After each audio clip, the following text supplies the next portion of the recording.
Sign those papers, her ex sneered. Then the Mafia boss appeared and took her home.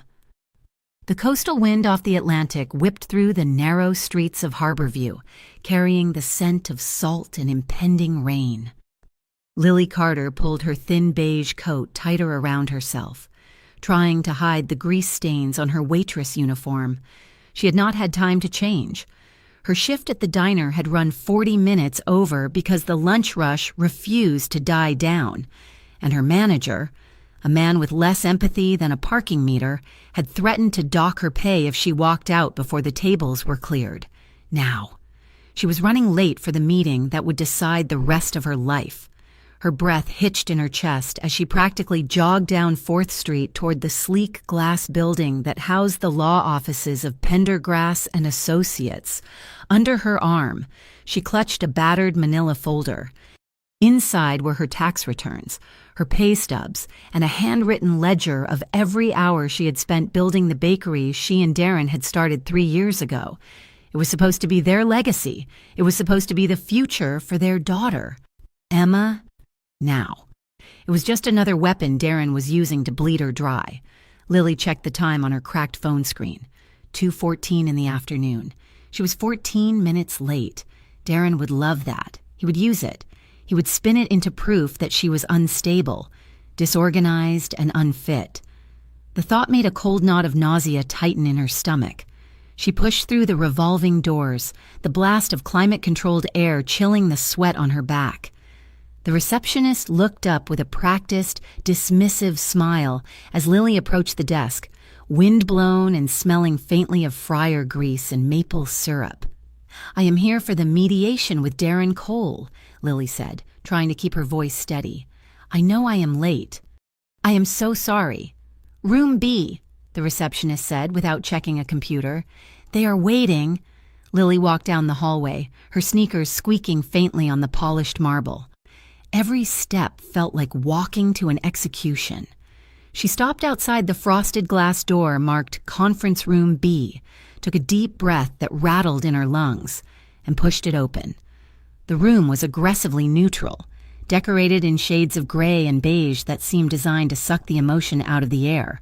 Her public defender, a harried woman named Miss Albright, who carried 3 other case files in her bag, looked up with a sympathetic grimace. But Lily's eyes went instantly to the other side of the mahogany table. Darren was there. He sat with his legs sprawled out, occupying more space than one man needed. He was wearing a suit that Lily recognized immediately. It was charcoal gray, tailored Italian wool. It had cost more than Lily made in 3 months of double shifts. He had bought it 2 weeks ago, claiming he needed it for networking for his new bar venture, even though he had sworn to the family court judge just yesterday that he was nearly destitute. "Nice of you to join us, Lil," Darren said, a smirk playing on his lips. He checked his heavy silver watch, another extravagance. "Traffic?" "Work," Lily said shortly, sliding into the chair beside Miss Albright. She kept her hands in her lap to hide the tremors. "Right," Darren said, chuckling darkly. "Work. Always working. Never parenting. That is the issue, is it not, Miss?" Albright cleared her throat, shuffling her papers. "Mr. Cole, let us keep this professional. We are here to discuss the division of assets regarding the Sweet Harbor Bakery and to finalize the custody agreement for Emma." Darren's lawyer, a sharp-faced man named Vickers who wore a tie that looked like it cost $500, leaned forward. He did not look at Miss Albright. He looked directly at Lily, his eyes predatory. "There is not much to discuss," Vickers said smoothly. "My client has made a very generous offer. He's willing to assume full liability for the business debts, provided Miss Carter signs over her 40% stake. In exchange, he will not pursue backdated child support payments for the months she was unable to contribute. I paid the rent on the bakery for 6 months straight," Lily snapped, the injustice burning her throat. "I bought the ovens. I developed the recipes. The debt exists because Darren took out loans I did not know about." "Alleged loans," Vickers corrected lazily. "Without documentation. That is hearsay. What we do have is documentation of your current financial instability. You are working 60 hours a week at a diner. You live in a walk-up apartment in a neighborhood with a rising crime rate. You have no savings." He slid a stack of crisp white documents across the table. They stopped inches from Lily's clenched hands. Darren leaned in, the smell of expensive cologne and stale whiskey wafting from him. His eyes were hard, devoid of the charm he used to fool everyone in town. "Sign those papers, Lily," he sneered, his voice dropping so only she could feel the vibration of it. "You know you can't win this." Lily stared at the bold font at the top of the page, relinquishment of rights and custody modification. "I am not signing away custody," Lily whispered. "We agreed to 50-50. That was the deal." "That was before I realized how dangerous your lifestyle is," Darren said. His voice feigned concern now, loud enough for the lawyers to hear. "Emma needs stability. She needs a parent who is actually there, not slinging hash until midnight."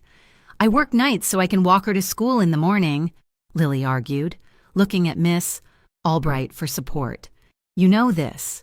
I am the one who packs her lunch. I am the one who helps her with reading.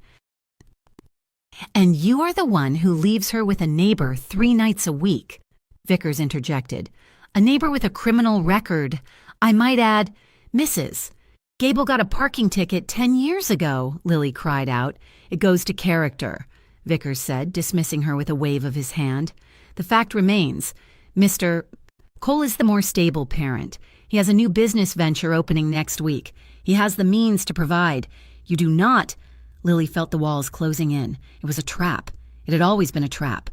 Darren had drained the bakery accounts, forcing her to take extra shifts at the diner to keep lights on. And now he was using her exhaustion and poverty, conditions he had created, as proof that she was unfit. She hesitated, her pen hovering over the paper. If she signed, she lost the bakery she loved, but if she fought and lost in court, she could lose Emma entirely. Darren would punish her for fighting. He always did. Suddenly, a sharp pain exploded in her shin. Lily gasped and jerked in her seat. Under the table, Darren had kicked her, hard. His face remained composed, a mask of bored patience, but his eyes were burning with malice. "Sign it," he muttered, his lips barely moving, "or I make sure you never see Emma again. I will bury you in so much legal paper you will be 80 years old before you get a visitation weekend." Lily's public defender was busy looking for a pen in her purse. She had missed the kick. She had missed the threat. Lily looked down at her hands. They were shaking uncontrollably. Her left wrist was throbbing where Darren had grabbed her 2 days ago when she tried to take her keys back from him. A faint yellow bruise peeked out from the sleeve of her coat. Fear, cold and paralyzing, washed over her. He would do it. He knew people. He knew how to lie. He would take Emma, and he would raise her to think her mother gave her up because she didn't love her. Lily started, her voice breaking. "I need time to read this." "We are out of time," Darren hissed. Just as Darren opened his mouth to deliver another ultimatum, the heavy door to the conference room swung open. It did not open tentatively. It opened with the weight of authority. 2 men stepped inside. The atmosphere in the room shifted instantly, the air growing heavy and charged. The man in the lead was tall, with broad shoulders that filled out a black suit tailored to perfection. He had dark hair, slightly graying at the temples, and eyes that were the color of stormy seas, dark, intelligent, and utterly unyielding. He did not look like a lawyer. He looked like a king who had just walked into a peasant's hovel.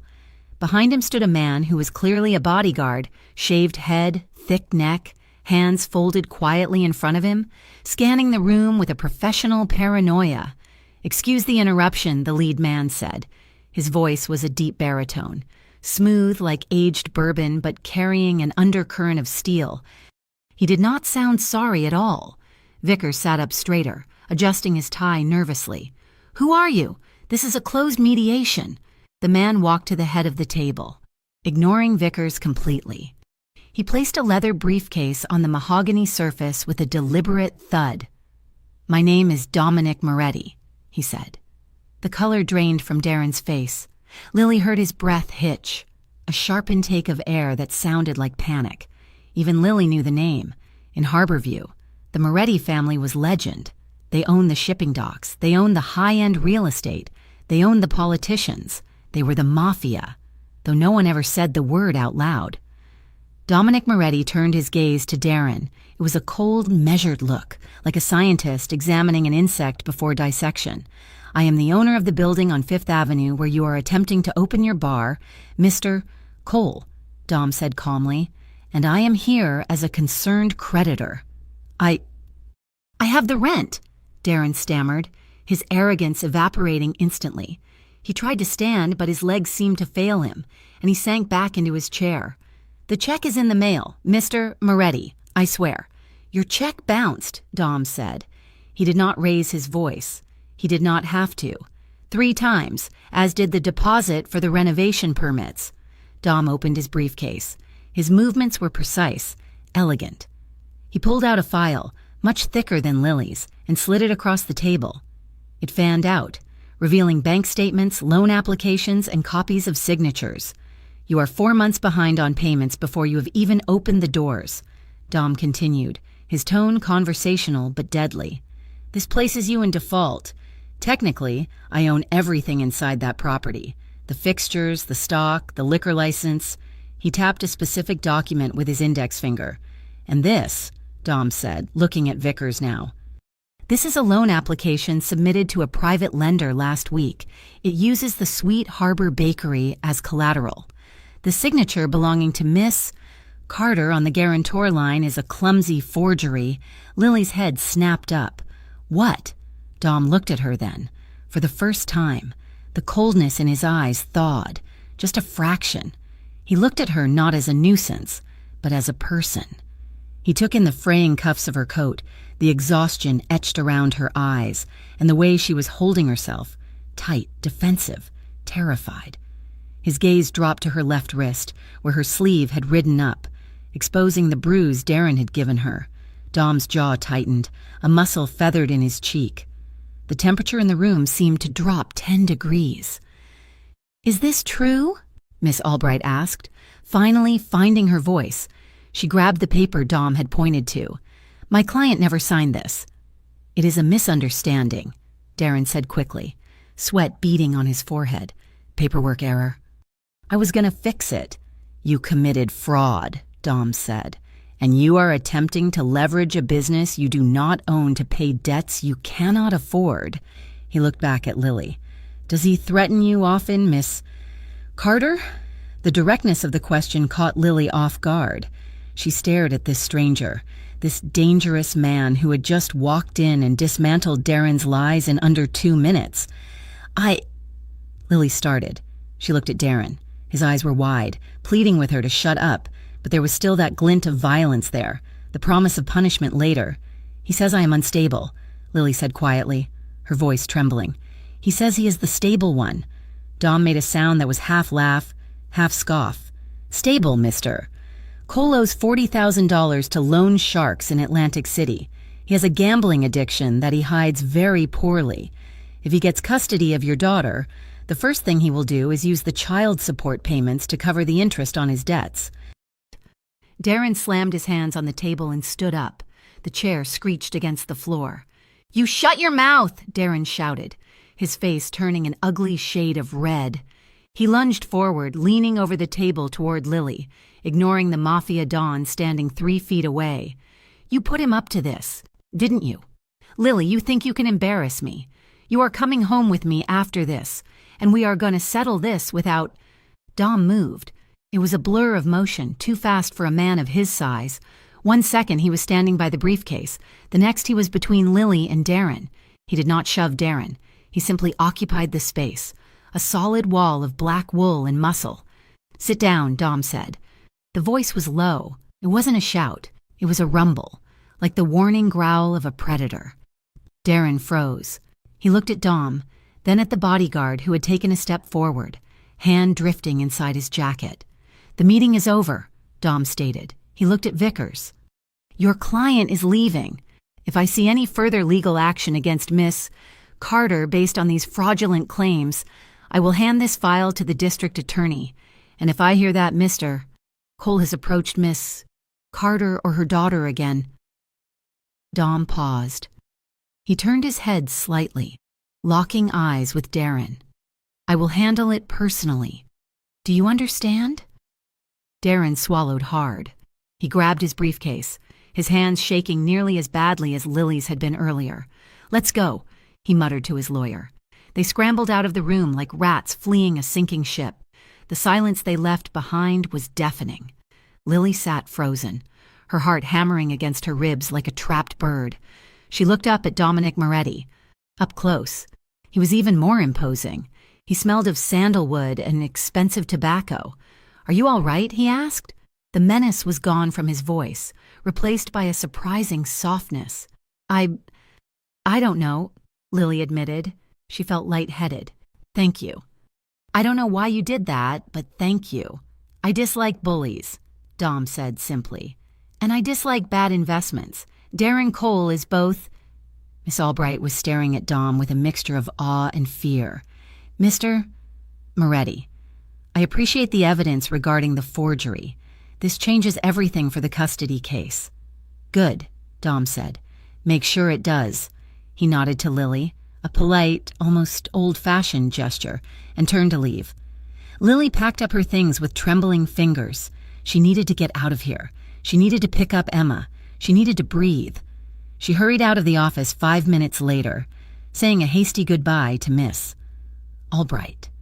She took the elevator down to the parking garage, her mind racing. She had won, at least for today, but the look in Darren's eyes when he left, he wasn't done. He was desperate now, and a desperate Darren was a dangerous Darren. The parking garage was dimly lit and smelled of exhaust and damp concrete. Lily's footsteps echoed as she walked toward her beat-up sedan parked in the far corner. She fumbled for her keys. "You think you are smart, don't you?" The voice came from behind a concrete pillar. Lily dropped her keys. They clattered on the ground. Darren stepped out of the shadows. He had lost the suit jacket. His tie was loosened, and his hair was wild. He looked unhinged. "Darren, please," Lily said, backing away until her spine hit the cold metal of her car door. "The lawyers said—" "To hell with the lawyers!" Darren shouted. He closed the distance between them in 2 long strides. He grabbed her upper arm, his fingers digging into the bruise he had already left there. "You think because some gangster showed up, you are safe. You are nothing without me. Lily, you are a waitress. You are trash." "Let go of me," Lily screamed, struggling against his grip. "You are coming with me," Darren snarled, trying to drag her toward his car. "We are going to go get Emma, and we are going to explain to her why her mother is a liar. Let her go!" The voice echoed through the garage, amplifying the command. Darren flinched, spinning around, but he didn't let go of Lily's arm. Dominic Moretti stood 10 yards away, next to a sleek black SUV that looked like a tank disguised as a luxury vehicle. His bodyguard was already moving, closing the distance with terrifying speed. "I warned you," Dom said. He sounded disappointed, like a parent watching a child make a fatal mistake. Darren shoved Lily backward. She stumbled, hitting her hip against the side mirror of her car. "This is a domestic dispute. Stay out of it!" Dom's bodyguard reached Darren. He didn't punch him. He simply grabbed Darren's wrist, the one holding Lily, and twisted. Darren howled in pain as his grip broke. The bodyguard shoved him back, hard enough that Darren tripped over his own feet and landed on the dirty concrete. "Get in your car!" Dom ordered Darren, his voice icy. "Drive away! If I see your taillights in this city tonight, you will never drive again." Darren scrambled backward, clutching his wrist. He looked from the bodyguard to Dom, realized he was hopelessly outmatched, and scrambled toward his vehicle. He shouted a string of obscenities as he retreated, slamming his door and peeling out of the garage, tires screeching. Lily stood by her car, shaking so hard her teeth chattered. She wrapped her arms around herself, trying to hold the pieces of her composure together, but they were shattering. Dom walked over to her. He stopped a respectable distance away, giving her space. "Miss Carter," he said gently. Lily looked up. Her eyes were wide, filled with tears she refused to let fall. "He's going to come to my apartment," she whispered. "He has a key. The lock is broken." Dom frowned deeply. He looked at the bruised wrist she was cradling. "You cannot go home tonight," Dom said. It wasn't an order, it was a statement of fact. I have nowhere else to go, Lily said, her voice cracking. My sister is in Ohio.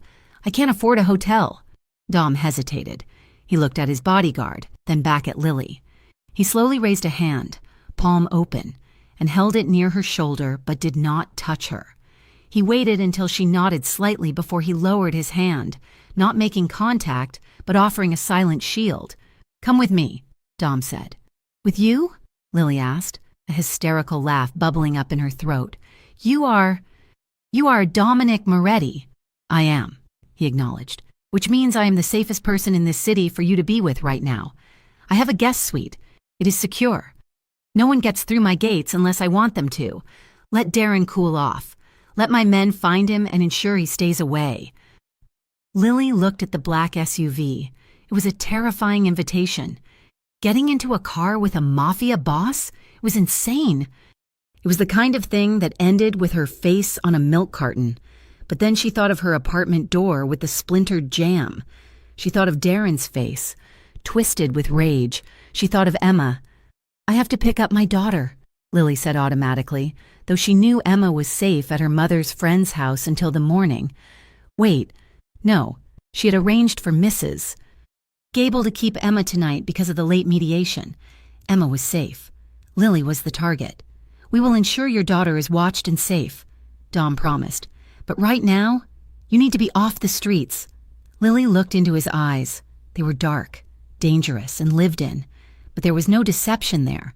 He wasn't looking at her like a prize. He was looking at her like she was a civilian in a war zone he controlled. Okay, Lily whispered. Okay. Dom nodded. He opened the back door of the SUV for her. She climbed inside. The interior smelled of leather and silence. The door closed with a solid, reassuring thunk, shutting out the noise of the garage and the world outside. As the car glided out of the garage and into the rainy Harborview night, Lily watched the city lights blur past the tinted windows. She was sitting next to a criminal, a man who destroyed lives for a living. Dom sat on the other side of the back seat, looking at his phone, giving her privacy. You do not owe him anything, Dom said suddenly. Without looking up, Lily turned her head. What? Dom locked his phone and turned to face her. The passing streetlights cast rhythmic shadows across his sharp features. You were sitting there thinking you owed him something because you were afraid, Dom said quietly. You do not owe anyone your signature, Lily. And you certainly do not owe anyone your fear. Not anymore. Lily let out a breath she felt like she had been holding for 3 years. She leaned her head back against the headrest, closing her eyes as the car sped toward the outskirts of the city, toward the unknown, and for the first time in a very long time, she felt safe. The black SUV wound its way up a long, curving driveway lined with ancient oaks that blocked out the moonlight. Lily sat in the corner of the leather seat, her hands still clutching her purse as if it were a lifeline. The city lights of Harborview had faded miles ago, replaced by the heavy, expensive silence of the wealthy outskirts. They approached a set of wrought iron gates that looked less like garden decor and more like the entrance to a fortress. As the car slowed, red lights blinked on discreet cameras mounted on the stone pillars. The gates swung open silently, admitting them into a world Lily had only ever seen in magazines. Dominic Moretti's mansion was a sprawling estate of dark stone and glass, imposing and beautiful in a cold, architectural way. It looked like the kind of place that kept secrets very well. The car stopped in front of the main entrance. The bodyguard, whose name Lily had learned was Russo, opened her door. "Watch your step, Miss Carter," Russo said. His voice was low and respectful, devoid of the leering condescension she was used to from the customers at the diner or Darren's drinking buddies. Lily stepped out onto the gravel. The air here smelled different, cleaner, sharper, smelling of pine and rain. Dom exited the other side of the vehicle. He did not loom over her. He stood near the hood of the car, waiting for her to orient herself. "We have guests tonight?" The front door opened and an older woman in a pristine uniform stepped out. She didn't look frightened of Dom. She looked efficient. "Just one, Elena," Dom said. Miss, Carter will be staying in the East Wing guest suite. Please see that she has everything she needs and find her something comfortable to wear. Her clothes have had a long day." Lily looked down at her uniform. It was stained, wrinkled, and smelled of the diner's fryer. She felt a flush of shame heat her cheeks. "I can wash them," Lily said quickly, her voice sounding thin in the open air. "I don't want to be a bother." "It is no bother, Miss Carter," Elena said with a warm smile that didn't feel forced. "Mr. Moretti's home is fully stocked.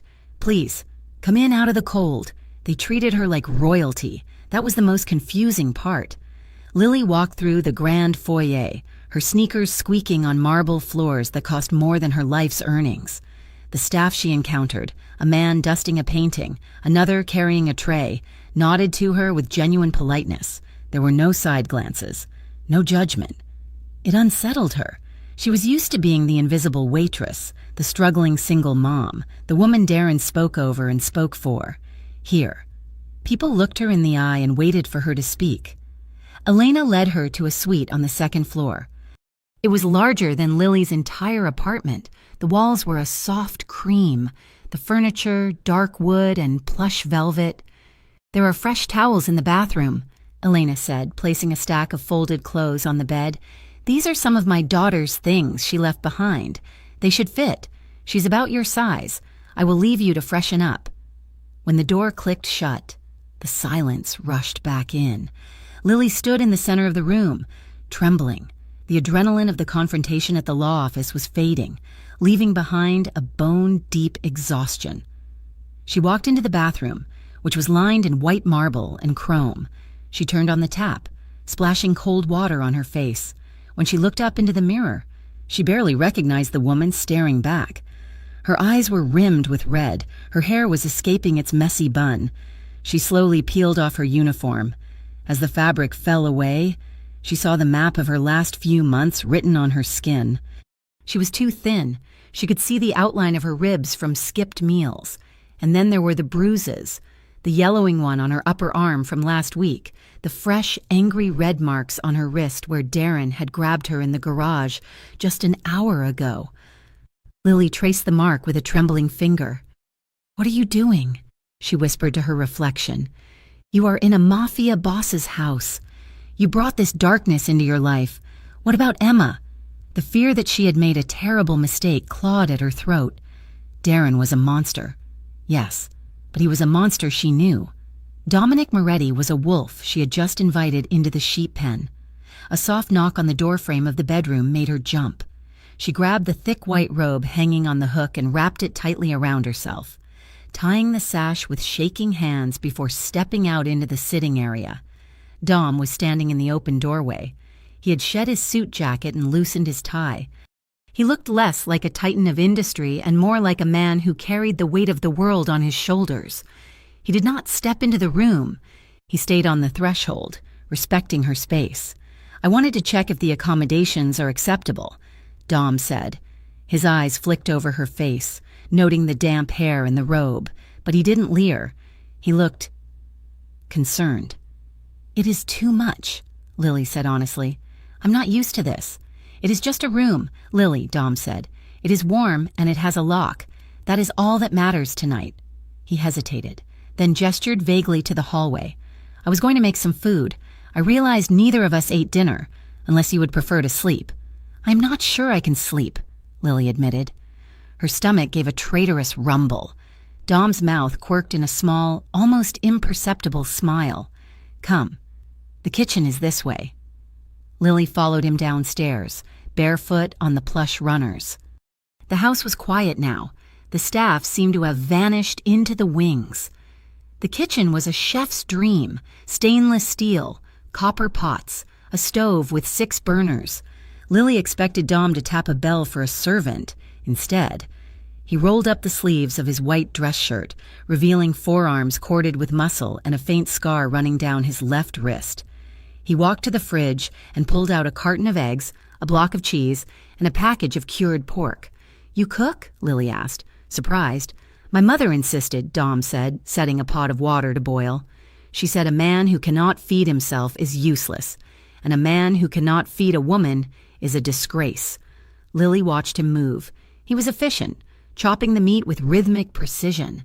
There was an unexpected ease to him, a domesticity that clashed with the violence she had seen in his eyes earlier. "Can I help?" Lily asked, feeling useless standing by the island.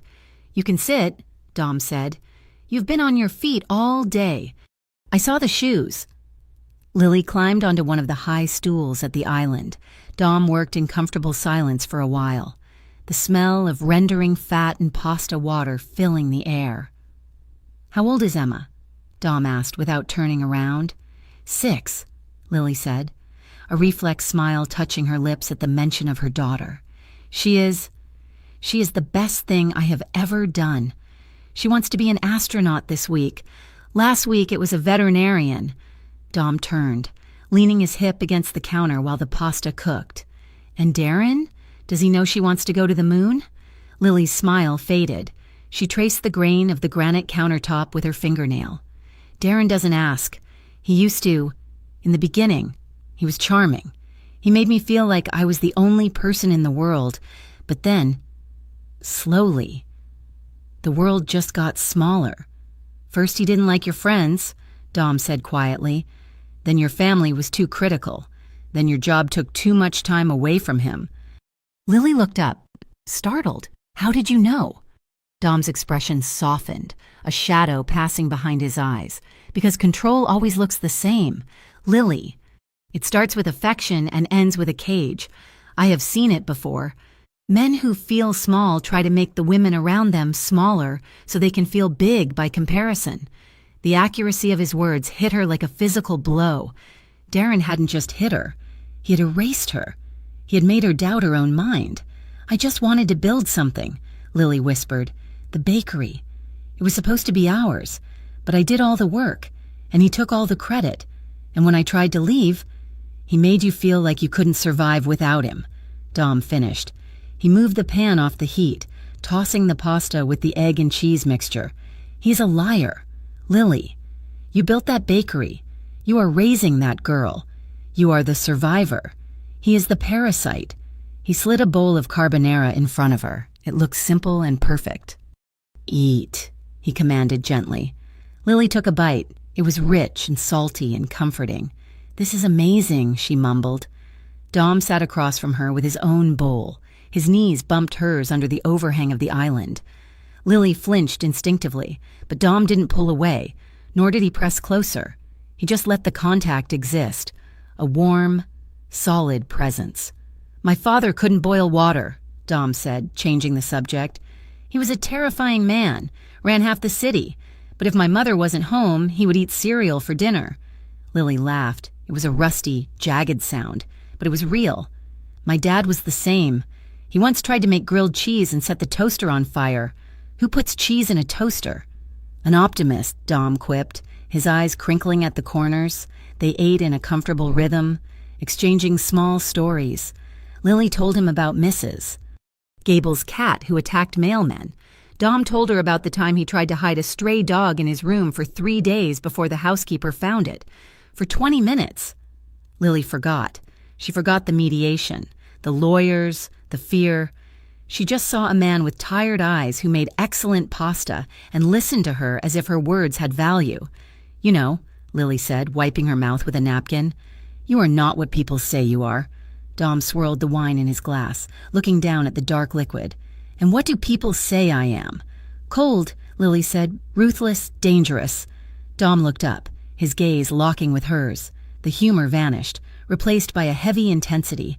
"I am all of those things. Lily, do not mistake a quiet night for a gentle nature. I have done things that would make you run from this house if I listed them." "You helped me," Lily countered. "You didn't have to." "I told you," Dom said softly. "I dislike bullies. And perhaps I am tired of being the villain in everyone's story." "You are not the villain in mine," Lily said. The air between them shifted. It grew thick, charged with a sudden awareness. Dom's gaze dropped to her lips, then back up to her eyes. "I suspect I am the last person anyone expects to be a good listener," Dom joked weakly, trying to diffuse the tension. Lily laughed again. Lighter this time. Maybe, but you are good at it. The moment was fragile, beautiful, and abruptly shattered. A loud buzz from the counter made them both jump. Dom's phone lit up. Dom's face changed instantly. The warmth evaporated, replaced by the cold, hard mask of the dawn. He picked up the phone, his eyes scanning the screen, his jaw set in a hard line. "What is it?" Lily asked, the fear rushing back into her chest like ice water. Dom hesitated, then turned the phone around and slid it across the marble. It was a grainy photo, taken from a distance in the dark. It showed the front of the diner where Lily worked, standing on the sidewalk, bathed in the neon glow of the sign. Was Darren. He was shouting at the closed glass door. In his right hand, glinting under the streetlights, was a black pistol. Lily clapped a hand over her mouth, a strangled sob escaping her throat. "Oh, God. The girls. Is anyone inside? Is he—" "The diner is closed," Dom said quickly, his voice sharp and commanding. "My men took this photo 5 minutes ago. The staff had already left. The building is empty." "He has a gun," Lily whispered, her hands starting to shake violently again. "He's looking for me. He's going to kill me." "He's drunk and posturing," Dom said, but he was already typing a message on the screen. "I have sent a unit to your apartment and another to your friend Mrs. Gable's house to ensure Emma is secure. Darren does not know where she is." "He will find out," Lily cried, slipping off the stool. Her legs felt weak. "He always finds out." "I have to go. I have to get Emma. I can't stay here hiding while he—" She turned blindly toward the hallway, panic overriding all logic. "Lily!" Dom was there. He moved with that impossible speed, stepping into her path. He didn't grab her. He stood before her, a solid wall blocking her retreat into the dangerous night. "Get out of my way!" Lily sobbed, pushing feebly at his chest. "I have to go to her." "You cannot go out there," Dom said calmly. "That is exactly what he wants. He's flailing, trying to flush you out." "I am her mother," Lily screamed, the tears spilling over. "I can't let him hurt her." Dom stepped closer. He raised his hands slowly, palms open, showing her he was no threat. "May I?" he asked softly. Lily froze, her chest heaving. She looked at his hands, then his face. He wasn't trying to control her. He was trying to anchor her. She nodded. A jerky, broken motion. Dom lowered his hands, resting them lightly on her upper arms. His grip was warm and firm, grounding her. He ducked his head to catch her gaze. "Look at me. Lily?" She lifted her tear-filled eyes to his. "Emma is safe," Dom said, enunciating every word. "I have the best men in the city watching that house. Darren Cole is waving a gun at an empty diner because he is powerless. If you go out there, you give him power. You give him a target."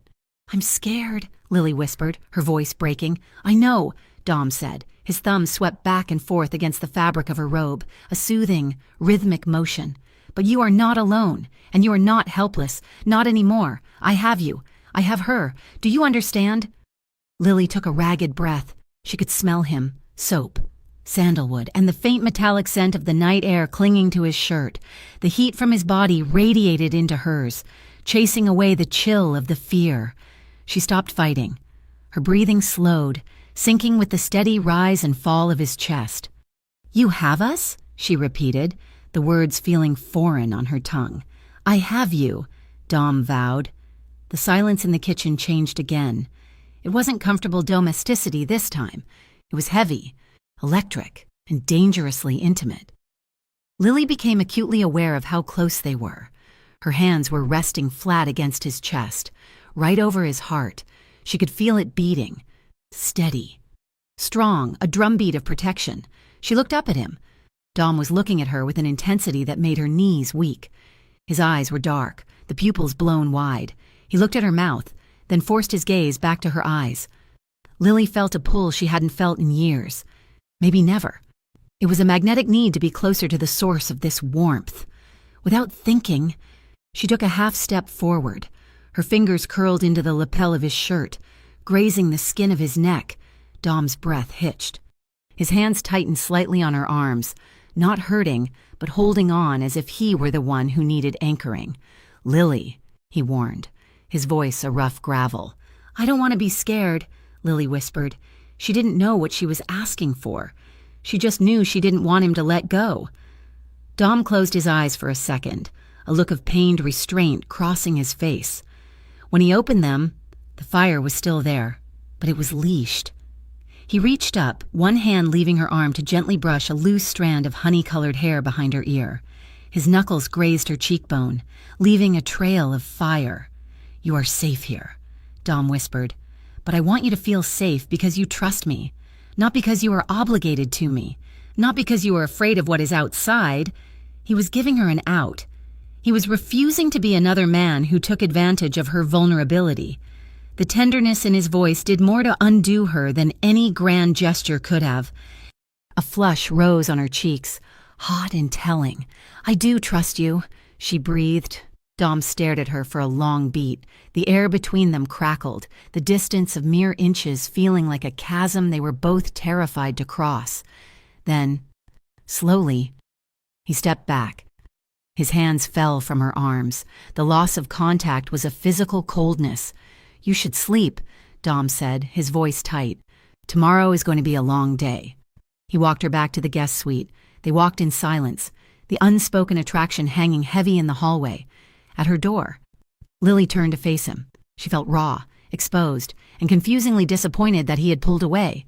"Thank you," she said softly. "For the food, for everything." Dom rested one hand on the doorframe near her head, leaning in. He was close again, his body heat enveloping her. His face was inches from hers. Lily tilted her chin up, her breath catching. She watched his gaze drop to her lips. She saw the war in his eyes, the desire to kiss her battling the code he lived by. He leaned in further. Lily's eyelids fluttered shut. She could feel his breath on her cheek, but the kiss didn't come. Instead, Dom exhaled slowly, a shuddering breath. He pulled back, putting a foot of distance between them.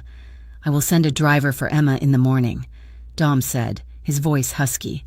"I will have her brought here for the weekend. You should not have to choose between being safe and being a mother." Lily's eyes snapped open. Tears pricked at the corners again, but these were different. They were tears of gratitude. He understood. He really understood. "Thank you, Dom," she whispered. "Good night, Lily," he said. He waited until she entered the room and locked the door from the inside. Only then did Lily hear his footsteps retreat down the hallway, heavy and slow, leaving her alone in the quiet dark, safe but burning with the memory of his touch. The morning light filtered through the heavy velvet curtains of the guest suite, casting long, pale beams across the plush carpet. Lily stood by the window, her forehead resting against the cool glass. Her hands were clasped tightly in front of her, knuckles white. Down below, the gravel driveway curved toward the main road, empty and silent. She had been standing there for 20 minutes, waiting. Dom had promised that Emma would be safe. He had promised his driver was trustworthy, but trust was a muscle Lily had not used in a long time, and it had atrophied under years of Darren's gaslighting. Every minute the car was not there felt like an hour. Then, the heavy iron gates swung open. The black SUV rolled up the drive, moving with a smooth, silent weight. It stopped in front of the main steps. Lily's breath hitched. She watched as the driver, a man named Russo, who looked like he could bench press a small car, stepped out and opened the rear door. A tiny figure in a bright pink puffer coat hopped out. "Emma," Lily whispered, her heart giving a painful squeeze of relief. Emma was clutching her battered stuffed rabbit, Mr. Bun, by one ear. She looked around the massive courtyard not with fear, but with the wide-eyed wonder of a 6-year-old seeing a castle. The front door of the mansion opened. Dominic Moretti stepped out. Lily tensed. She pressed her hand against the glass. This was the moment she had dreaded. Emma was loud, chaotic, and unfiltered. Dom was a man who lived in shadows and silence. Dom walked down the stone steps. He was wearing a navy suit today, crisp and intimidating. He towered over Emma. Lily held her breath, watching. Dom stopped 2 feet from her daughter. He did not loom. Instead, he bent his knees, crouching down in his expensive suit until he was eye level with the 6-year-old. Lily could not hear what they were saying through the double-paned glass, but she saw Emma point a small, accusatory finger at him. Dom nodded solemnly. Then he pointed to himself. Emma giggled, the sound so bright Lily could almost imagine hearing it up on the second floor. Dom offered his hand, not to shake, but palm up, like an offering. Emma took it, swinging her arm as they walked together toward the house. Lily let out a sob she didn't know she was holding and ran for the door. By the time she reached the bottom of the grand staircase, the front door was opening. Emma came bounding in, her cheeks pink from the cold. "Mommy!" Emma shrieked, dropping Mr. Bun and launching herself at Lily's legs. Lily fell to her knees, wrapping her arms around her daughter, burying her face in the cold synthetic fabric of the pink coat. "I missed you, Em. I missed you so much." "I got a ride in a spy car," Emma announced, pulling back. "It has tinted windows and buttons for the seats." Lily looked up. Dom was standing by the door, watching them. His expression was unreadable, but his eyes were soft. "He says he is your boss's grumpy friend," Emma said, pointing at the Mafia Don. Lily let out a startled laugh, wiping a tear from her cheek. "He said that?" "I did," Dom said, his voice grave. It seemed the most accurate description. "He is not that grumpy," Emma whispered loudly to Lily. "He likes bunnies." "I merely tolerate bunnies," Dom corrected, closing the door behind them. "Come, breakfast is ready." The dining room was a cavernous space with a table long enough to seat 20 people, but Dom had set 3 places at one end, creating a small island of intimacy in the vast room. The table was laden with food, pancakes, scrambled eggs, fruit, and pastries that looked better than anything Lily had ever baked. Lily sat next to Emma, watching her daughter attack a stack of pancakes with gusto. Dom sat at the head of the table, sipping black coffee. "So," Emma said around a mouthful of syrup, "do you have a bakery too, Mr. Grumpy?" "Just Dom," he said. "And no, I own buildings. I leave the baking to the professionals. Like your mother." Emma beamed. "My mommy makes the best cinnamon rolls in the whole world. Daddy says they are okay, but he is wrong. He likes the ones from the store that taste like plastic." Lily stiffened at the mention of Darren. She glanced at Dom, afraid he would be annoyed by the chatter, but he was leaning forward, his elbows on the table, listening with genuine focus. "Store-bought pastries are a crime," Dom agreed seriously. "When your mother opens her own bakery, her real bakery, I expect I will be her best customer." "We are going to call it Emma's Hearth," Emma declared, "but Daddy says we can't because he owns the name." "Your father is mistaken," Dom said. His voice didn't change volume, but the temperature at the table dropped just a fraction. He looked at Lily, his gray eyes piercing. "Names belong to the people who give them meaning. We will visit your mom's future bakery someday soon, and it will be nothing like the one your father talks about." Lily felt a lump form in her throat. She looked at this man, this criminal, this danger, and saw the way he was carefully cutting a piece of melon for her daughter because Emma was struggling with her knife. "Thank you," Lily mouthed silently. Dom just nodded, turning his attention back to Emma's description of a sprinkle explosion at school. After breakfast, the housekeeper, Elena, offered to take Emma to the media room to watch cartoons. Emma, bribed with the promise of a movie on a screen the size of a wall, went happily. Lily and Dom were left alone in the sudden silence of the dining room. "You are good with her," Lily said, tracing the rim of her coffee cup. "I was worried."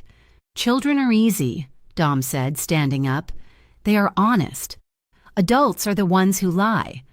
Walk with me?" They moved to his study, a room lined with books and smelling of leather and old paper. Dom walked to his desk and picked up a file. "I spoke to my lawyers this morning," Dom said, his tone shifting to business. "We are going to initiate a forensic audit of Darren's finances. We are going to challenge every loan he took out in your name. We will prove coercion." Lily crossed her arms, a defensive habit she couldn't break. "Lawyers like yours cost money. Dom, money I do not have." "I did not ask for money," Dom said. "Then what?" Lily asked, her voice rising slightly. "Men like you don't do favors. There is always a price. Is it the bakery? Do you want to cut, or is it—" She trailed off, looking away. Dom walked around the desk. He stopped in front of her, forcing her to look at him. "I am not Darren," he said firmly. "I do not look at you and see an asset to be stripped. I look at you and see someone who has been fighting a war alone for too long." "Why?" Lily whispered. "Why do you care?" Dom looked at her. Really looked at her. His gaze traveled from her eyes to her lips, then down to her hands, which were clenched at her sides. The desire in his eyes was raw and undisguised, but he didn't move to touch her. "Let us just say I have a weakness for lost causes," he said, his voice rough, "and beautiful women who don't know their own strength." Lily felt the heat rise in her cheeks. She turned away, overwhelmed by the intensity of his focus. "Emma usually naps around 1. I need some air." "The gardens are private," Dom said. "I will join you." An hour later, the house was quiet. Emma was asleep in the guest room. Lily stepped out onto the stone terrace at the back of the house. The garden was expansive, a maze of manicured hedges and stone paths that wound through winter-bare trees. The sky was a bruised purple, threatening rain, and the wind had a bite to it. Dom fell into step beside her. They walked in silence for a while, the only sound the crunch of gravel under their shoes. "I grew up in a house like this," Dom said unexpectedly. "Big, empty. My father believed that noise was a sign of weakness. I learned to be quiet very young." "My house was the opposite," Lily said, smiling faintly. "Tiny. Thin walls. My mom yelled, my dad yelled. The TV was always on. I used to hide in the pantry just to hear myself think." "And now?" Dom asked. "What do you want now?" "Peace," Lily said immediately. "I just want to bake bread and know that when I go home, the locks work and no one is screaming at me." A gust of wind tore through the garden, whipping Lily's hair across her face. She shivered violently, rubbing her arms through her thin sweater. Without a word, Dom stopped. He shrugged off his suit jacket. The movement was fluid and automatic. He stepped behind her and draped the heavy wool over her shoulders. The jacket was warm and smelled intensely of him. Cedar, rain, and spice. The weight of it felt like an embrace. Lily froze. Dom didn't step away. He stood behind her, his hands resting on the shoulders of the jacket, adjusting the collar so it covered her neck. His hands lingered there, heavy and warm. "Better?" he asked, his voice low near her ear. "Yes." Lily breathed. She turned slowly to face him. Dom was now in just his white dress shirt and vest, the wind pressing the fabric against his chest. He looked rugged, elemental. Lily reached up, her fingers clutching the lapels of his jacket, pulling it tighter around herself. It was an instinctive gesture, trying to wrap herself in his protection. Dom's gaze flickered over her face. He looked at the faint freckles dusting the bridge of her nose, the tiny worry lines between her eyebrows that he wanted to smooth away with his thumb. The conversation had died. Words felt clumsy, unnecessary. The silence between them was not empty. It was full of the things they were afraid to say. They began to walk again, but the distance between them had vanished. Their arms brushed with every step. They reached a quiet alcove near the high stone wall that bordered the estate. An old stone bench sat beneath a trellis of dormant vines. It felt hidden, a world away from the staff, the guards, and the reality waiting outside the gates. Lily stopped. She looked at the gray stone, her resolve crumbling. "I am so lonely, Dom," she admitted. The words fell out of her, unbidden. "I have been lonely for years, even when Darren was there, especially when he was there."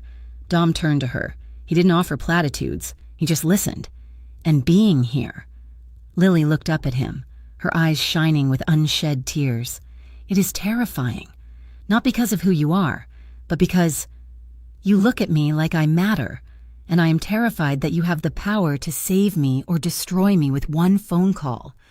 I don't know how to be safe with a man who is so dangerous." Dom reached out.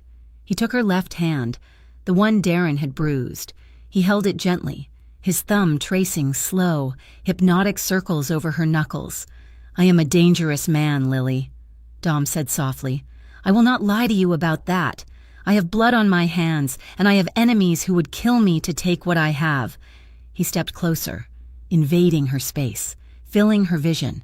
"But I swear to you," he vowed, his voice dropping to a harsh whisper, "I will never use you as leverage. I will never use my power to take from you. I only want to use it to keep the world from breaking you." The sincerity in his voice broke the dam inside her. The fear that had been holding her back, the fear of men, of power, of being hurt again, was washed away by a surge of longing so strong it made her knees weak. Lily stepped closer. She placed her free hand flat against his chest. She could feel the steady, heavy thrum of his heartbeat through the cotton of his shirt. It was beating fast, just like hers. "Dom?" she whispered. Dom let out a ragged breath, as if he had been holding it for hours. He released her hand and brought both of his hands up to cup her face. His palms were warm, rough with calluses, contrasting with the gentleness of his touch. His thumbs brushed over her cheekbones, tilting her face up to his. He searched her eyes, looking for hesitation, looking for fear. "Tell me to stop," he murmured, his gaze dropping to her mouth. "Tell me to stop, and I will never cross this line again." Lily shook her head slightly. She couldn't speak. She didn't want him to stop. She nodded. Just once. Dom made a low sound in his throat. He leaned in slowly, giving her every chance to pull away. When his lips met hers, it wasn't an assault, it was a question. The kiss started soft, hesitant. It was the brush of lips, testing the waters, tasting the air between them. Lily stood frozen for a heartbeat, and then she melted. She sighed into his mouth, her body softening against the hard line of his. Dom took that as the permission he needed. The kiss deepened, growing slower, heavier. Lily's fingers curled into the fabric of his shirt, gripping him, anchoring herself. Dom's hand slid from her face to the back of her neck, his fingers tangling in her hair, holding her head steady as he changed the angle of the kiss. The world dropped away. There was no Darren, no bakery, no Mafia.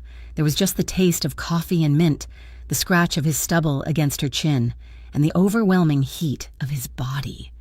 Lily pressed closer, rising on her tiptoes. She felt the solid, unyielding strength of him, a fortress that had opened its gates only for her. Dom groaned, a vibration she felt against her own lips. The control he wore like armor cracked. He kissed her with a sudden, controlled intensity, his mouth moving over hers with a hunger that stole her breath. His free hand slid down her spine and settled at the small of her back, pulling her flush against him. He held her close, so close she couldn't tell where her heartbeat ended and his began. But he didn't grasp or grope. He held her like she was something precious that might break if he squeezed too hard. Lily opened to him, meeting his passion with her own desperate need. She hadn't been touched like this, with reverence and desire, in years, maybe never. They broke apart only when air became a necessity. Dom rested his forehead against hers, his breathing ragged. Lily kept her eyes closed, trying to steady the spinning world. Her lips felt swollen, her skin electric. Dom started, his voice a wreck. "I have been trying very hard not to do that." Lily let out a shaky laugh, opening her eyes to look at him. His pupils were blown wide, his face flushed. "Me too." "I'm not sorry," Dom said, his thumb brushing her lower lip. "Neither am I," Lily whispered. They stood there in the gray light of the garden, wrapped in each other and the stolen jacket, smiling dazed smiles like teenagers. It was a moment of pure, crystalline happiness. And then the phone in Dom's pocket buzzed. It wasn't a text notification, it was the long, insistent vibration of a call. Dom stiffened. The softness vanished from his face instantly, replaced by the mask of the dawn. He pulled away from her, though his hand lingered on her arm for a second before dropping. He pulled the phone out. "It is Marco, my lieutenant. He wouldn't call unless it was urgent," Dom answered, putting the phone to his ear. "Talk." Lily watched him, wrapping the jacket tighter around herself as the cold air rushed back in to replace his warmth. She saw Dom's eyes narrow. She saw his jaw clench until the muscle feathered. "Where?" Dom asked sharply. Are you sure? He listened for another moment, his expression darkening with every second. Get eyes on them. Do not engage yet. I am coming in. Dom hung up. He looked at Lily, and the regret in his eyes was palpable. What is it? Lily asked, fear curling in her stomach again. It is Darren, Dom said grimly. Is he at the apartment? No, Dom said. He stepped closer, his voice low and dangerous. He was just spotted entering a warehouse in the shipping district. He's meeting with the Ricci family. Lily frowned, confused. Ricci? Who are they? They are a rival syndicate, Dom explained, his voice hard. They have been trying to take my territory for years. They are violent, reckless, and they have no code. Dom looked toward the house, then back at Lily. Darren isn't just a bitter ex-boyfriend anymore. Lily. He's trading information about my business and offering them access to your legal situation to get to me. He has made himself a pawn in a war. Lily felt the blood drain from her face. A war? Because of me? No, Dom said firmly, grabbing her shoulders. Because he is a fool who made a deal with devils he doesn't understand. But it changes things. It means you are not just a target for him. You are a target for them. He looked at the garden gate, then back at her. The memory of the kiss already fading behind the wall of necessary violence rising in his eyes. We need to go inside, Dom said. Now. The heavy oak door of Dominic Moretti's home office was closed, shutting out the rest of the mansion, but it could not shut out the tension that filled the room. The air smelled of stale coffee and serious decisions. Lily sat in a high-backed leather chair in the corner, her hands clasped tightly in her lap, feeling like an intruder in a world she did not understand. Dom stood behind his massive desk, his suit jacket discarded, his tie loosened. He was flanked by 3 men. One was Russo, the bodyguard who had driven her. The other 2 were older, harder men with scars that spoke of violence lived and survived. They were looking at a map of Harborview spread out across the desk, their voices low and urgent. The Ricci family has been quiet for 2 years. One of the men, a sharp-eyed lieutenant named Marco, said, they stayed in the shipyards. They stayed out of the downtown redevelopment. Now, suddenly, they are meeting with a low-level bar owner who owes money all over town? It does not track, Dom. It tracks if they are desperate for a foothold in the commercial district, Dom replied, his voice a low rumble that vibrated in Lily's chest from across the room. Darren Cole is not just a bar owner. He's a man with a grudge and a legal claim to a business that, if expanded, could launder a significant amount of money. But more importantly, he has something the riches want. What is that? Marco asked. Dom looked up, his gray eyes locking onto Lily in the corner. Leverage against me. Lily felt the blood drain from her face. The words floated in the air. Leverage, territory, laundering. These were words from the news, from movies, not from her life of baking cinnamon rolls and worrying about electric bills. They know I have taken an interest, Dom continued, turning back to his men. Darren has likely sold them the story that I am vulnerable here, that I have broken my own rules to intervene in a domestic dispute. The Riches see this as weakness. They think if they squeeze Darren, Darren squeezes Lily, and I will make a mistake to stop it. Lily stood up. Her legs felt shaky. I am sorry. The room went silent. The 3 men turned to look at her. I am so sorry, Lily repeated, her voice trembling. If I hadn't come to you, if I hadn't gotten in that car, none of this would be happening. You shouldn't be involved in this. I am dragging you into a war. Dom moved. He walked around the desk, ignoring his lieutenants, and crossed the room to where she stood. He stopped inches from her, blocking the view of the other men with his broad shoulders. Stop, Dom said gently. But it is my fault, Lily whispered, tears pricking her eyes. You have a business, you have a life, and now you have a rival crime family coming after you because my ex-boyfriend is a lunatic. Dom reached out, taking her hand. He gave it a firm squeeze, hidden from the room by the angle of his body. His skin was warm, his grip grounding. Darren Cole made his own choices, Dom said, his voice dropping so only she could hear. He chose to gamble away money he didn't have. He chose to threaten the mother of his child. And he chose to walk into a room with the Ricci syndicate. You did not make him do any of those things. You are surviving him.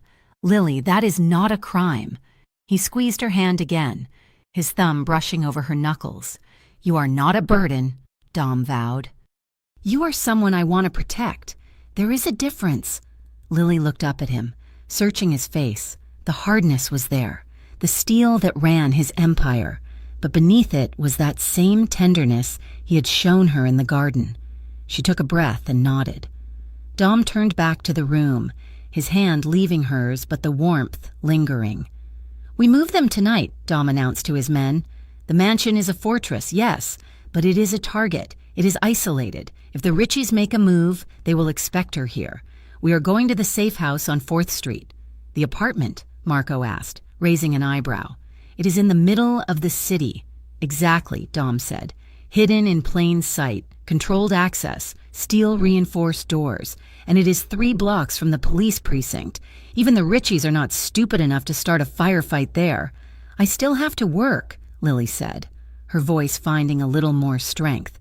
Dom frowned, turning back to her. Lily, it is too dangerous.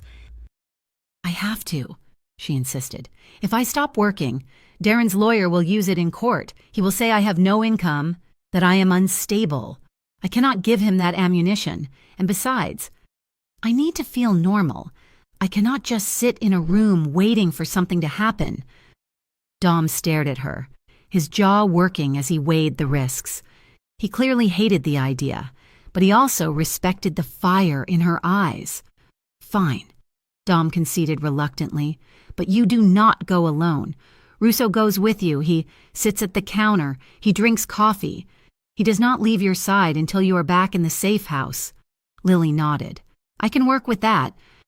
The move happened swiftly and silently under the cover of darkness. Emma, who thought this was all part of a grand adventure, was delighted by the sleek, modern apartment in the city center. It was located on the top floor of a secure building, accessible only by a keycard elevator. The next 3 days were a blur of tension and routine. Lily went to the diner. Russo sat at the counter, a silent sentinel who drank an alarming amount of black coffee and glared at anyone who looked at Lily for too long. Darren did not show up. The silence from him was more terrifying than his shouting. On the 4th evening, Lily returned to the safe house after a grueling double shift. Her feet ached, her apron smelled of onions, and her head was pounding from the stress of constantly looking over her shoulder. She keyed into the apartment. The living room was softly lit. Emma was already asleep in the 2nd bedroom. Lily had texted the nanny Dom had hired, a stern but kind woman named Martha, to put her down at 8. Dom was there. He was sitting at the small kitchen table, papers spread out around him. He had shed his jacket, and his white shirt sleeves were rolled up to his elbows, revealing the corded muscles of his forearms. He held a pen in one hand and a glass of amber liquid in the other. A man in a sharp suit, his lawyer, Mr. Blackwood, was packing a briefcase across from him. We have the affidavits, Blackwood was saying. The forensic accountant found the discrepancies in the bakery's ledger. It is enough to file for an emergency injunction against Darren regarding the business assets. Good, Dom said. He looked up as the door clicked shut. His eyes softened instantly when he saw Lily. You're late. Inventory ran long, Lily said, dropping her purse on the sofa. Russo was not happy about it. Russo is never happy, Dom said dryly. Blackwood stood up, nodding politely to Lily. Miss Carter, I will have these filed first thing in the morning. Thank you, Lily said, though she barely had the energy to smile. When the lawyer left, the lock clicking heavily into place, the energy in the room shifted. It went from professional to personal in the space of a heartbeat. Lily walked over to the sofa and collapsed onto it, letting her head fall back against the cushions. She closed her eyes, letting out a long, shuddering sigh. Rough day? Dom asked. I hate it, Lily confessed, her voice thick with emotion. I hate looking at every customer who walks in and wondering if they know Darren. I hate that Russo has to walk me to the bathroom. I feel like a prisoner in my own life. The cushion beside her depressed. Dom sat down. He was close enough that his knee brushed against hers. He didn't pull away. "It is humiliating," Lily continued, opening her eyes to look at the ceiling. "I worked so hard to be independent, to show the court that I could do this on my own. And now, I am the woman who needs a bodyguard to pour coffee. If Darren knew, he would be laughing." "Darren is not laughing," Dom said quietly. "He's scrambling, and you are not weak for accepting help. Lily, you are fighting a war against a man who cheated. You cannot win a rigged game by playing by the rules." Lily turned her head to look at him. He looked tired tonight. There were shadows under his eyes that spoke of sleepless nights spent strategizing for her safety. "How do you do it?" Lily asked softly. "Live like this? Always looking over your shoulder?" Dom took a sip of his drink, his gaze focused on the far wall. "I was born into it. My father, he was a hard man. He built the family business on fear. When he died, I was 22. I had to take over, or the vultures would have torn us apart." He turned the glass in his hand, the ice clinking softly. "I had to become hard to survive," Dom admitted. "I had to do things that kept me awake at night, but I made a promise to myself that I would have a code, that I would not be a monster like the men we fought. We protect the vulnerable. We keep our word. We do not hurt women or children." He looked at her then, and his eyes were unguarded, revealing a depth of loneliness that matched her own. "It is a heavy thing," Dom whispered, "trying to be a good man in a bad world." Lily saw the strain in the set of his jaw. She saw the boy he must have been, forced to grow up too fast, forced to become iron to protect his family. Without thinking, she reached out. She placed her hand over his where it rested on his knee. Her thumb brushed gently along the inside of his wrist, over the steady pulse of his lifeblood. "You are a good man, Dom," she said. "I know you are." Dom went still. He looked down at her hand, pale and small against his dark trousers. Then he looked up, and his eyes had darkened, the gray turning to the color of a stormy sea. He shifted closer, his leg pressed firmly along the length of hers. The heat of his body radiated through their clothes. "Lily," he warned, his voice rough. "I'm not afraid of you," she said, her heart hammering a frantic rhythm against her ribs. Dom lifted her hand from his knee. He brought it slowly to his lips, his eyes never leaving hers. He pressed a kiss to her knuckles, his lips warm and firm. He lingered there, his breath ghosting over her skin, sending a jolt of electricity straight to her core. Heat coiled low in her stomach, a heavy, aching want that she hadn't felt in years. She was tired of being scared. She was tired of thinking about courts and lawyers and ex-boyfriends. She wanted to feel alive. She leaned in. Dom met her halfway. The kiss was not like the one in the garden. That had been tentative, an exploration. This was urgent. It was a collision of two people who had been holding back the ocean for too long. Dom groaned low in his throat, a sound of surrendered control. He dropped her hand and cupped her face, his fingers threading into her hair, tilting her head back to deepen the angle. His mouth was hot, demanding, tasting of whiskey and desire. Lily made a soft sound of need. She shifted on the couch, climbing slightly onto her knees so she could reach him better. Her hand slid up his chest, feeling the hard muscle beneath the crisp white shirt, and wrapped around his neck. Her fingers tangled in the short hair at the nape of his neck, pulling him closer. Dom's hands settled at her waist. His grip was firm, possessive, pulling her body flush against his. She could feel the strength of him, the sheer power he held in check, but his touch remained careful. He treated her like she was precious glass, even as he kissed her like he was starving. He broke the kiss for a fraction of a second, his forehead resting against hers, their breath mingling in harsh gasps. "You can stop," Dom whispered hoarsely, his voice wrecked. "Tell me to stop at any time, Lily." "Don't stop," Lily breathed. "Please." She captured his lips again, kissing him with a fierce intensity that surprised them both. Dom responded, his arm sweeping around her back to hold her securely.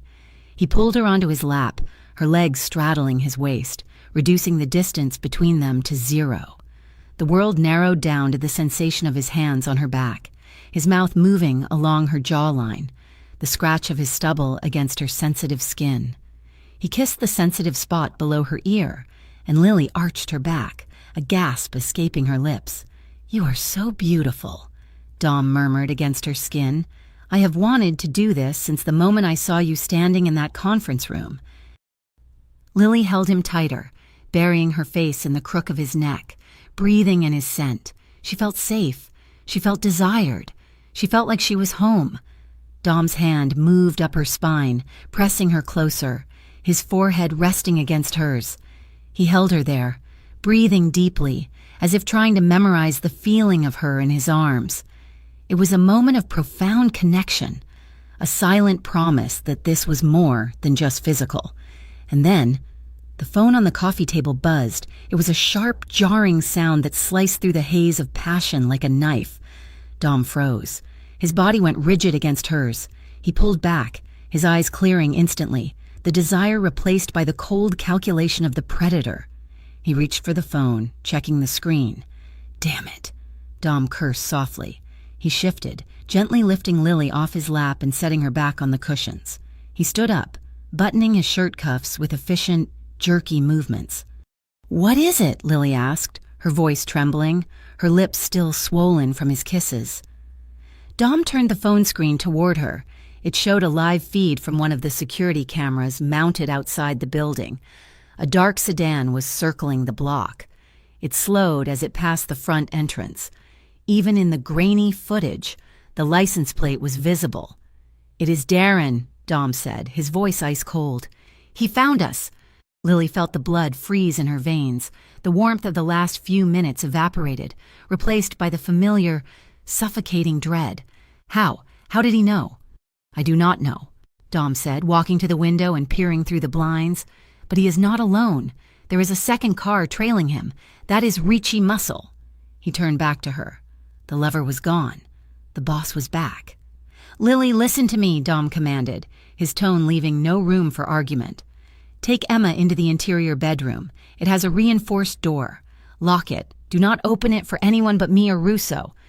Do you understand?" "What are you going to do?" Lily asked, standing up, her hands shaking. "I'm going to handle it," Dom said.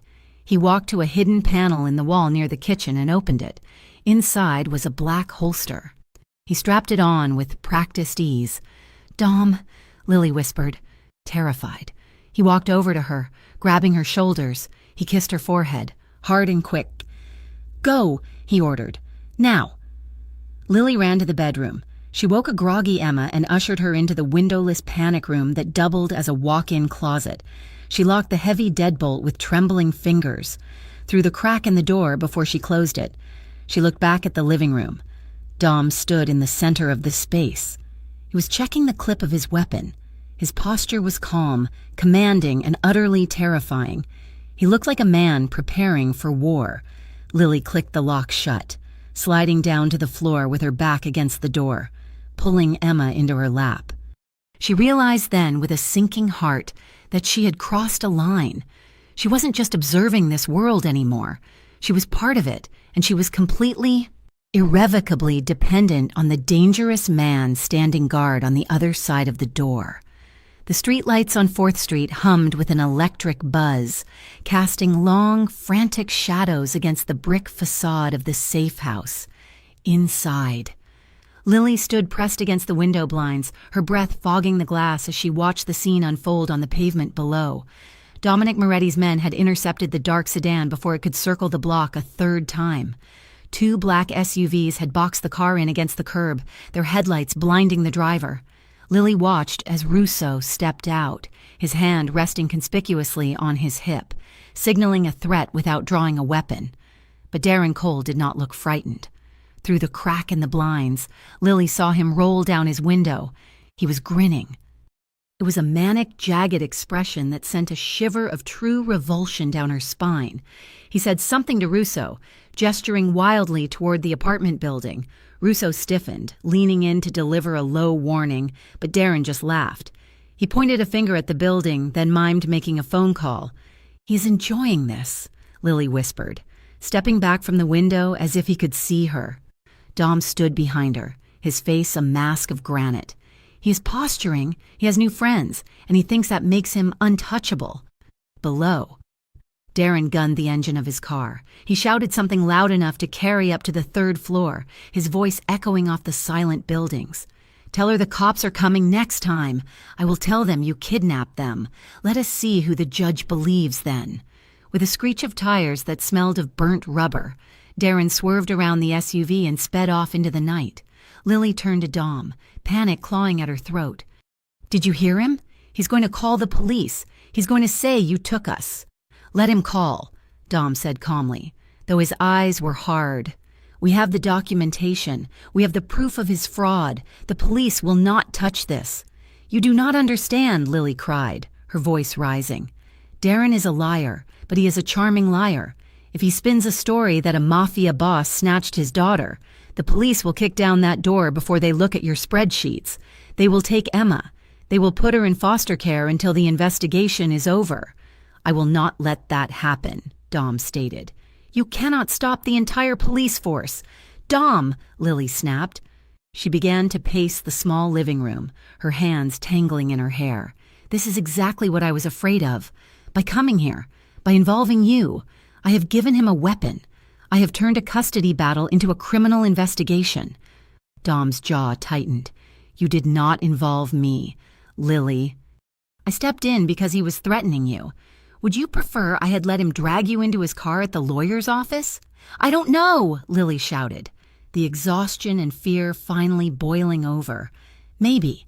At least then I would know the rules. This is war. Dom, and Emma is in the middle of it. You brought your world to my doorstep, and now Darren is using it to destroy me."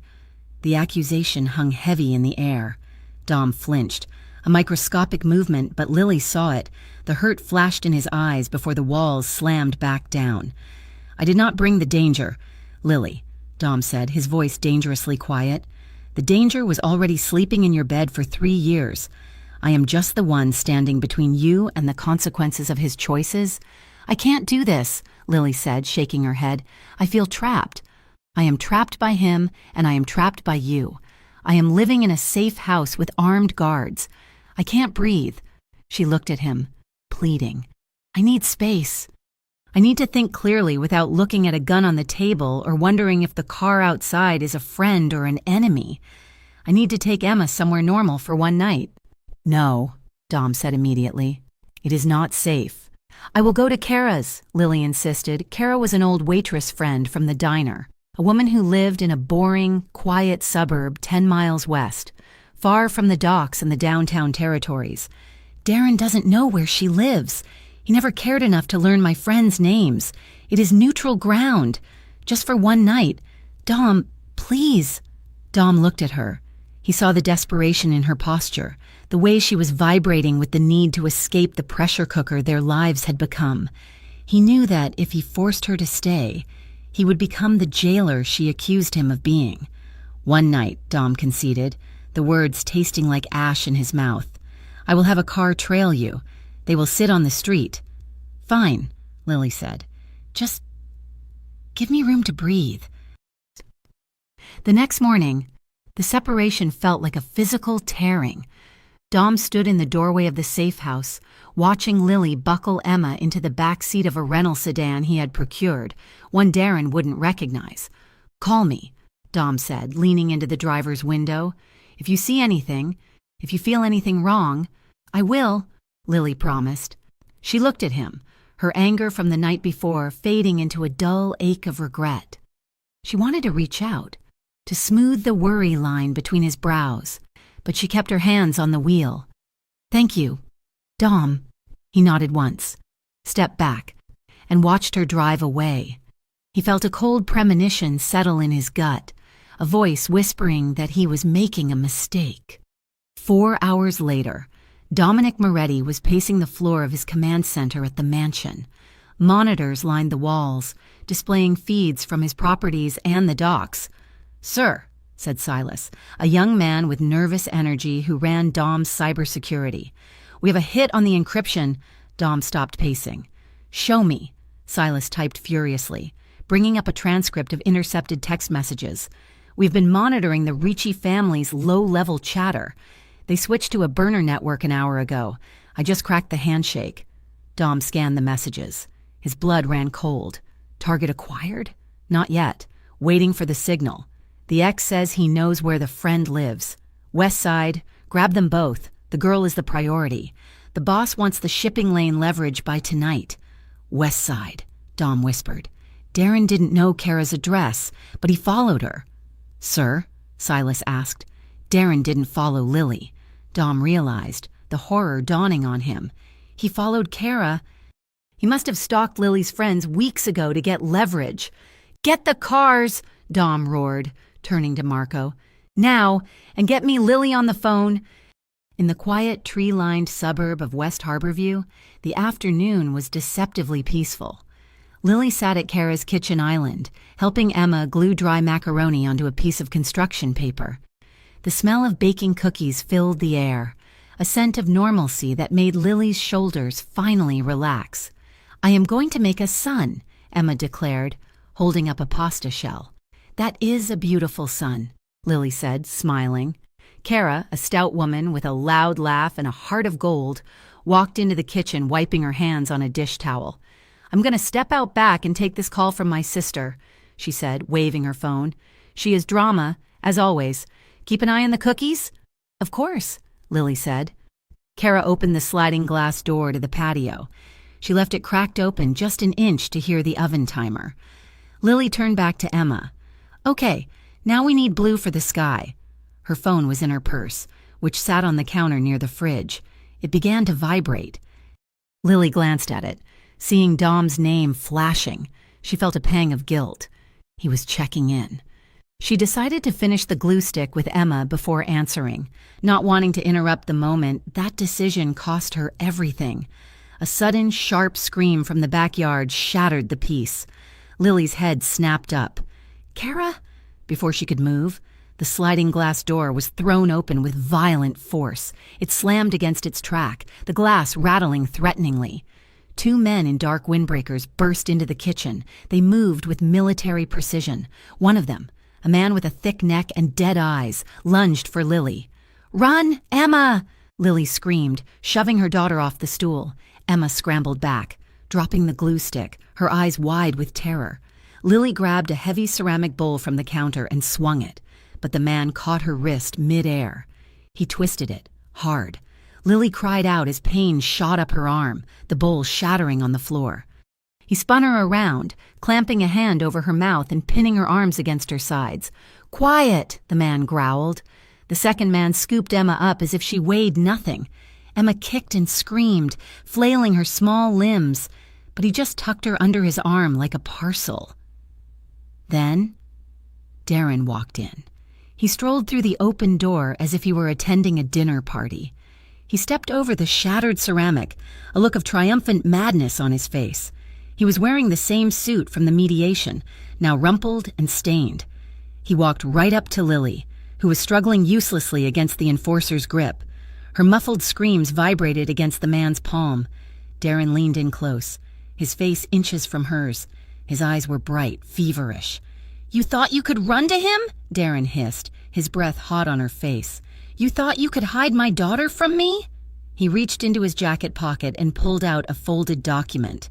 He tapped it against Lily's cheek, a mocking gesture.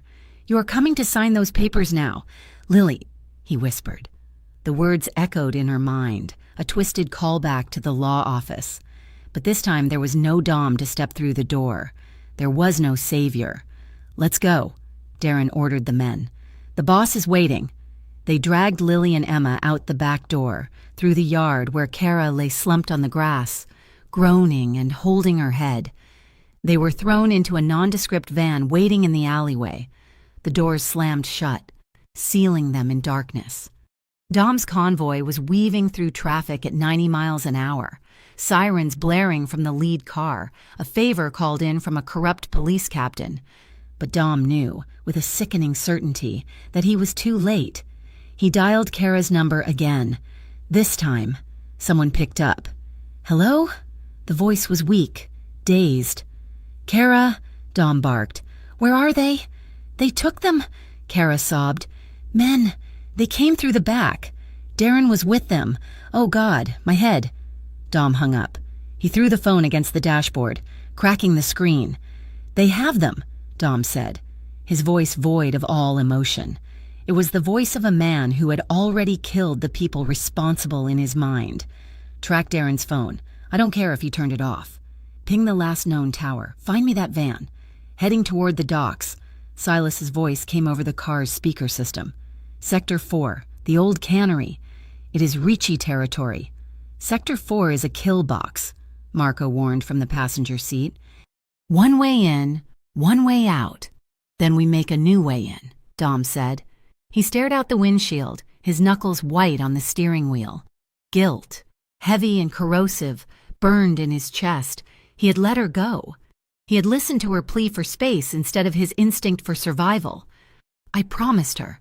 He thought, I told her she was not helpless. And now she is in the hands of butchers. If they touch her, Dom whispered to the empty air, I will burn this entire city to the ground. The warehouse smelled of brine, rust, and old fish. It was a cavernous, rotting structure on the edge of the abandoned wharf, where the sea breeze whistled through holes in the corrugated metal roof. Lily sat on a rusted metal chair in the center of the concrete floor. Her wrists were zip-tied behind her back, the plastic digging into her skin. 10 feet away, Emma was tied to a support beam.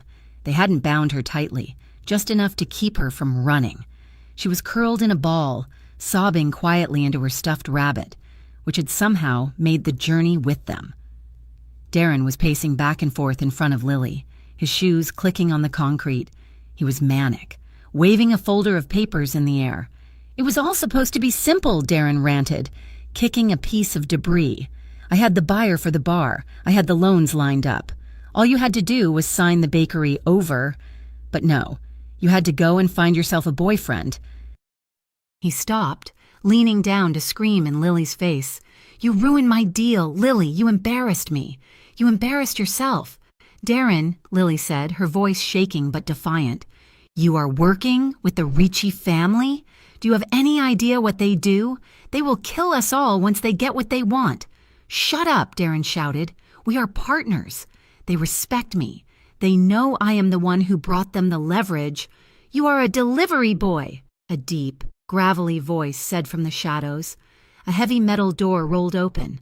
A man walked in, flanked by 4 armed guards. He was short, thick-set, wearing an expensive coat that looked out of place in the filth of the warehouse. It was Sal Ricci, the underboss. Darren straightened up, fixing his tie. Sal, I told you I would deliver. Here they are. Now, about the debt forgiveness and the... Shut up, Darren, Sal said, not even looking at him. Sal walked over to Lily. He looked at her with cold, dead eyes. You are the waitress that has Moretti tying himself in knots. I expected more. Let my daughter go, Lily said. She is a child. She has nothing to do with this. She has everything to do with this, Sal said. He snapped his fingers. One of his men set up a tripod with a video camera facing Lily. Here is the plan, Sal said, lighting a cigarette. We are going to record a little video. In it, you are going to say that Dominic Moretti kidnapped you and your daughter. You are going to say he forced you to sign over your assets to his shell companies. You are going to cry. You are going to beg for help. I won't do it, Lily said. You will, Sal said calmly, because if you don't, my friend over there is going to start cutting fingers off the little girl. Lily stopped breathing. She looked at Emma, who was watching them with wide, terrified eyes. And once we have the video, Sal continued, blowing smoke toward the ceiling, we send it to Moretti. We tell him we will trade the original file and your lives for the shipping route rights on Pier 9. He signs, we get the route. And then you let us go? Lily asked, though she already knew the answer. Sal smiled. It was a shark smile. Darren here seems to think so, but loose ends are messy. Miss Carter, and you have seen our faces. Darren stepped forward, looking confused. Wait, Sal, that wasn't the deal. You said we would scare them, get the money, and I would take them back to the city. I am taking custody of the kid. Sal turned to Darren and sighed. You really are an idiot, aren't you? You think we are going to leave witnesses? You are a witness. Darren's face went pale. He backed up a step. No, we are partners. We are done talking, Sal said. He nodded to the man at the camera. Start rolling. The red light on the camera blinked on. Read the script. Sal ordered Lily, holding up a cue card. Lily looked at the card, then she looked at Emma. She opened her mouth, tears streaming down her face. Screech! The sound came from outside, a deafening squeal of tires on asphalt, followed by the heavy thud of vehicles ramming into the barricaded doors. What was that? Darren yelled. Spinning around, Sal pulled a gun from his coat. It's him! Get into position! The warehouse lights suddenly flickered and died. Total darkness swallowed the room. Emma screamed. Lily strained against her bonds, her heart hammering so hard it hurt. Don't move, Sal shouted in the dark. Anyone moves, I shoot the girl. Silence fell over the warehouse. It was a heavy, suffocating silence, broken only by the sound of Emma's whimpering. Then a voice echoed from the rafters. It seemed to come from everywhere and nowhere at once. It was calm, low, and terrifyingly familiar. If you point a weapon at that child again, Dominic Moretti's voice promised from the void, I will peel the skin from your bones. Lily slumped in her chair, a sob of relief breaking through her terror. He had come. I can see you, Sal, Dom's voice continued, shifting location now, closer. But you cannot see me. You have 5 seconds to drop your weapons, or everyone in this room dies. Show yourself, Darren screamed, firing a shot blindly into the dark. The muzzle flash illuminated his terrified face for a split second. 1, Dom counted. 2. The sound of breaking glass came from the skylights above. 3. Lily closed her eyes and prayed. The count hit 3, and the world above them exploded. High in the rafters, a single gunshot rang out, shattering the heavy industrial floodlight hanging directly over the center of the warehouse. A cascade of sparks rained down like a waterfall of fire, sizzling as they hit the damp concrete floor. The sudden noise and the shower of blinding light sent Darren into a panic. He flinched violently, shielding his eyes with his forearm, his grip on reality slipping as fast as his control over the room. Move! Dom's voice roared from the darkness, no longer a disembodied threat but a physical command. Dom's men surged from the entrances, their tactical lights cutting through the gloom, turning the warehouse into a strobe-lit nightmare for the Ricci enforcers. Sal Ricci, realizing instantly that the tide had turned, ducked behind a stack of shipping crates, abandoning his post, but Darren did not run. Driven by a cornered rat's instinct, he lunged toward the support beam. He grabbed Emma, hauling her up by the waist. "Stay back!" Darren screamed, his voice cracking into a high-pitched shriek. He held Emma in front of him like a shield, backing away into the shadows. "I will make everyone regret this. I swear it. Do not come any closer." The movement froze the room. Dom, who had been advancing with the predatory speed of a panther, stopped dead 10 feet away.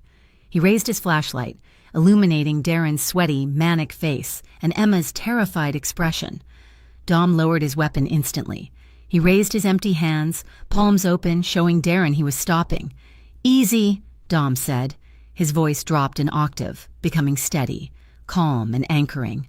"Darren, look at me. The gun is down." Darren was shaking, his breath coming in ragged gasps. "You ruined everything. She was supposed to sign. It was supposed to be mine." Dom ignored him.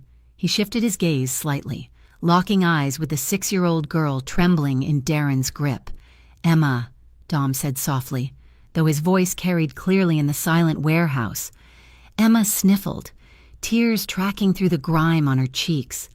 She looked at the man in the dark suit, the man who had bought her a stuffed bunny and treated her mother like a queen. "Do you remember what I told you in the kitchen?" Dom asked, his tone conversational, as if they were discussing breakfast rather than life and death. "I promised I would keep you safe. Do you remember?" Emma nodded, a small, jerky movement. "Yes, I keep my promises," Dom said. "Trust me. Close your eyes." Emma squeezed her eyes shut tight. Behind Darren, a shadow detached itself from the darkness. It was Russo. He had moved silently through the chaos while Dom held Darren's focus. Dom's eyes flickered upward for a fraction of a second. Another sharp crack echoed from the rafters. A second light fixture, this one directly to Darren's left, exploded in a shower of glass and sparks. Darren flinched toward the noise, his grip loosening for just a heartbeat. That was all Russo needed. He lunged, grabbing Emma by the back of her coat and yanking her out of Darren's arms with a force that sent Darren stumbling sideways. Russo shielded the girl with his massive body, dragging her behind a wall of crates before Darren could regain his balance. "No!" Darren howled. He spun around, wild-eyed, seeing that his leverage was gone. His gaze landed on Lily. She was still bound to the chair, struggling to free her hands, her eyes wide with relief that her daughter was safe. "You!" Darren snarled. "If I can't have my life, no one will!" He grabbed a jagged piece of broken pallet wood from the floor, wielding it like a club, and charged at Lily. "Lily!" Dom shouted. Dom didn't run. He exploded forward. He intercepted Darren 3 feet from the chair. He didn't use technique or martial arts. He lowered his shoulder and tackled Darren with the raw, brutal force of a freight train. The 2 men crashed to the concrete floor, rolling over the debris and glass. The impact knocked the wind out of Darren, but he fought with the desperate, flailing energy of a man with nothing left to lose. He swung the wood, striking Dom's shoulder, but Dom didn't even flinch. Dom grabbed Darren's collar and slammed him back against the floor. This wasn't the cinematic fighting of movies. It was ugly, heavy, and visceral. Dom rained down punches, his fists connecting with a sickening thud against Darren's ribs and jaw. All the rage Dom had suppressed, the anger at the bruises on Lily's arm, the terror of the empty safe house, the image of Emma used as a shield, poured out of him. "You touched her," Dom growled, landing a blow that split Darren's lip. "You dared to touch them." Darren went limp, his hands falling away, but Dom didn't stop. He pulled his arm back for another strike, his eyes glazed with a red mist of fury. He was ready to end it. He was ready to cross the line he had walked for years. "Dom, stop!" The scream cut through the haze. Lily had broken free. One of Dom's men had cut her zip ties, and she scrambled across the floor, ignoring the pain in her stiff limbs. She threw herself at Dom, grabbing his raised arm with both hands. "Stop!" Lily begged, tears streaming down her face. "Dom, look at me! He's done! It is over!" Dom froze. His fist hovered in the air, trembling with tension. He looked down at Darren, who was wheezing and bloody but alive. Then he looked up at Lily. Her face was pale, streaked with tears and dirt, but her eyes were clear. She wasn't looking at him with fear. She was looking at him with love and with a desperate plea for him to save himself. "Do not do this," Lily whispered, her hands shaking on his forearm. "Do not let him turn you into this. We are safe. Emma is safe. Please." Dom's chest heaved. He stared at her, the red fading from his vision, replaced by the gray steel of control. He looked at his own fist, then at the man beneath him. He exhaled a long, shuddering breath. Dom slowly lowered his hand. He unclenched his fist. He stood up, adjusting his suit jacket with a sharp tug, and stepped back. "Get him out of here," Dom ordered his men, his voice hoarse. "Tie him up and find Ricci. I want them all waiting for the police." The flashing red and blue lights of the police cruisers cut through the night, illuminating the grim facade of the warehouse district. But for once, the sirens were not coming for Dom. Dom's lawyer, Mr. Blackwood, had been busy. While Dom was breaching the warehouse, Blackwood had walked into the district attorney's office with a briefcase full of evidence. Forged loan documents, recordings of Darren's threats, and financial trails linking the Ricci syndicate to Darren's fraud. Lily stood by the open door of an ambulance, a blanket wrapped around her shoulders. Emma was sitting inside the vehicle, holding Mr. Bunn, being checked over by a kind paramedic. She was shaken, but physically unharmed. Dom stood a few feet away, speaking to a detective he knew. He pointed to the zip-tied line of men sitting on the curb, Darren and the Ricci enforcers. Darren looked defeated, his head hanging low, the fight completely gone from him. "We have everything we need, mister." "Moretti," the detective said, tucking a notepad into his pocket. "Kidnapping, extortion, fraud, and with the evidence your counsel provided, Mr. Cole is looking at 20 years minimum.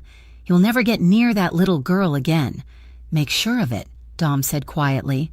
The detective walked away. Dom turned and looked at Lily. He looked exhausted. The adrenaline had crashed, leaving him looking mortal. He walked over to her. "Lily," he said. Lily didn't wait for him to speak. She stepped away from the ambulance and collided with him, burying her face in his chest.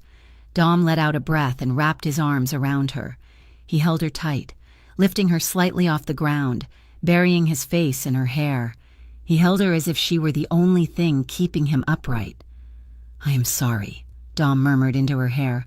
"I'm so sorry you were ever dragged into this. I should have stopped it sooner." Lily pulled back just enough to look at him. She reached up, her thumb brushing a smudge of dirt from his cheek. "You saved us," she said fiercely. "You came for us. I would burn the world down to save you," Dom said, and the terrifying sincerity in his voice made her heart stutter. "I would do it all again, every second of it." The mansion was quiet, the kind of deep, heavy silence that only comes after a storm. Emma was asleep in the guest room, exhausted by the night's trauma. Elena, the housekeeper, was sitting in a chair in the hallway outside her door, knitting, refusing to leave her post. Downstairs in the dimly lit living room, a fire crackled in the hearth, casting long, dancing shadows on the walls. Lily sat on the plush velvet sofa, staring into the flames. She had showered and changed into soft clothes, but she still felt the phantom sensation of the zip ties on her wrists. Dom walked in. He had showered too, scrubbing the violence from his skin. He wore dark slacks and a black t-shirt, looking stripped down and vulnerable. He carried 2 glasses of wine. He handed one to her and sat down, not on the chair across from her, beside her, close. "Is she sleeping?" Dom asked. "Like a rock," Lily said. She took a sip of the wine, the rich liquid warming her chest. "She thinks you are a superhero. She told the paramedic that her friend Dom beat up the bad guys." Dom let out a dry, humorless laugh. "I am no hero. Lily, you saw that tonight. I almost killed him." "But you didn't," Lily said. She turned on the cushion to face him. "You stopped." "Because of you," Dom said. He looked at his glass. "When I saw that empty chair in the kitchen, when I realized they had you." He looked up, and his eyes were raw. "I was ready to trade it all. Lily, the shipping route, the territory, my own freedom. I would have signed anything Sal Ricci put in front of me if it meant you walked out of there alive." Lily's breath caught in her throat. She set her glass down on the coffee table with a trembling hand. "You would have given up everything?" she whispered. "It means nothing," Dom said, shaking his head. "The business, the money. It is just noise. Standing in that warehouse, I realize that none of it matters if I have to come home to an empty house." Lily felt tears prick her eyes again, but they weren't sad tears. They were the overflow of a heart that was finally, truly full. "I was so scared," Lily admitted, her voice shaking. "Not just of dying. I was scared that I would never get to tell you. That I realized something too." "What?" Dom asked softly. "That I was wrong about being trapped," Lily said. "I thought safety meant being alone. I thought it meant not needing anyone. But when I was in that chair, all I could think about was you. I realized that home isn't a place. Dom, it isn't an apartment or a bakery. Home is the feeling I get when you look at me." She reached out, her hand resting on his knee. "Home is being safe in your arms. It is being seen and being chosen." Dom stared at her, his expression shattering. He set his glass down next to hers. "Come here," he rasped. Lily didn't hesitate. She moved, climbing onto his lap, straddling his legs. Dom's arms came around her instantly, locking around her waist, pulling her flush against him. They fit together as if they had been made for this. 2 jagged pieces of a puzzle finally clicking into place. Dom looked up at her, his hands sliding up her back, pressing her closer. "I choose you, Lily, every day, for as long as I breathe." Lily framed his face with her hands. "I choose you, too." She lowered her mouth to his. The kiss was slow, deep, and devastatingly tender. It tasted of relief, It tasted of wine and smoke and promises kept. Dom kissed her like he was worshipping her, his lips moving over hers with a reverence that made her ache. Then, the heat flared. Lily made a soft sound in her throat, her fingers threading through his damp hair, pulling him closer. Dom groaned, his hold on her waist tightening. The kiss grew urgent, hungry. It was a reaffirmation of life after staring death in the face. His hands roamed over her back, memorizing the curve of her spine, the softness of her waist. He touched her with a possessive weight, anchoring her to him. Lily pressed against him, feeling the hard wall of his chest, the rapid thud of his heart matching her own. She felt strong. She felt powerful. For the first time in years, she wasn't a victim or a mother or a waitress. She was a woman desired by a man who would burn the world for her. Dom broke the kiss, trailing his lips across her jawline, down to the sensitive cord of her neck. "You will never sign anything out of fear again," Dom whispered against her skin, his voice a vibration she felt in her bones. "No more papers. No more threats. You are mine to protect. Only mine." "Yours," Lily breathed, tilting her head back to give him better access. "I am yours."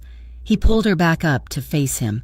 His eyes searched hers, dark and full of a fierce, terrifying love. "And you are mine," Lily added, tracing the line of his jaw with her thumb. "No more facing the dark alone." Dom closed his eyes, leaning his cheek into her hand. "Deal." They stayed there for a long time, the fire dying down to embers in the hearth. They curled together on the sofa, fully clothed but wrapped in a warmth that went deeper than skin. They shared soft kisses and quiet laughter, whispering about the future, about the bakery, about Emma's school, about the messy, complicated, beautiful life they were going to build. On the side table, next to the empty wine glasses, stood a framed photo Dom had placed there earlier that day. It was a candid shot of Emma laughing in the garden. It was the first piece of a new family portrait. It wasn't a perfect family. It wasn't entirely lawful, but it was built on hard choices, on fierce love, and on the decision to stop running and start living. 6 months later, the morning sun streamed through the large plate glass windows of Emma's Hearth Bakery, illuminating the dust motes dancing in the air. The shop smelled of heaven, yeast, cinnamon, vanilla, and dark roast coffee. Lily stood behind the counter, wiping down the gleaming espresso machine. She wore a white chef's coat with her name embroidered on the breast pocket. She looked tired, but it was a good tired, the tired of a woman who had woken up at 4 a.m. to do what she loved for a business she owned. The bell above the door chimed. Lily looked up, a smile blooming on her face. Dom walked in. He was wearing a suit, as always, but his tie was loose, and he looked relaxed. He held the hand of a little girl who was skipping beside him. Emma was wearing a miniature version of Lily's apron, covered in flour. "Mommy!" Emma yelled, letting go of Dom's hand and running behind the counter. "Dom let me pick the music in the car." "We listened to the soundtrack to the Princess movie 3 times. 3 times? Lily asked, raising an eyebrow at Dom. Dom leaned against the counter, looking at her with that familiar, smoldering heat in his eyes. "I have developed a high tolerance for power ballads." "You are a saint," Lily laughed. A customer, an elderly woman who was waiting for her baguette, watched the interaction with a smile. "What a lovely family," the woman said. "Is your husband in the business too?" Lily froze for a split second. She looked at Dom. He wasn't her husband, not legally, not yet. He was a man with a complicated past and a dangerous present. He was a silent investor who had made this place possible. Dom looked back at her. He didn't say a word. He just waited, his eyes steady and sure. Lily smiled. She reached across the counter and took Dom's hand, lacing her fingers through his. "Yes," Lily said firmly. "We are." Dom squeezed her hand, lifting it to his lips for a quick kiss that made the elderly woman blush. "2 coffees, please," Dom said softly. "And a cinnamon roll for the kid. I hear the owner makes the best in the city." "She does," Lily whispered, leaning in to kiss him. "And they are on the house. Thank you so much for reading this story. I hope you enjoyed the journey of Lily, Dom, And Emma, as much as I enjoyed writing it, I would love to know where you're listening from. Please leave a comment below sharing your country or city. If you enjoyed this story, please consider subscribing to Mafia Romance Stories for more emotional, realistic, and passionate tales. Don't forget to share your thoughts on the ending in the comments. Thank you for your support.